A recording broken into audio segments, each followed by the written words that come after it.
ભરૂચમાં ટ્રાફિકની સમસ્યાને હળવી કરવા માટે જિલ્લા વહીવટી તંત્ર દ્વારા શ્રવણ ચોકડીથી શક્તિનાથ માર્ગ પર ગેરકાયદે દબાણો હટાવવા માટે મેગા ડ્રાઈવ હાથ ધરવામાં આવી હતી।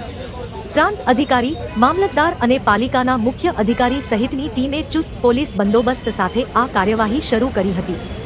માર્ગ પરથી દબાણો હટાવવાની સાથે રસ્તા પર આડેધડ પાર્ક કરેલા વાહનો પણ જપ્ત કરવામાં આવ્યા હતા।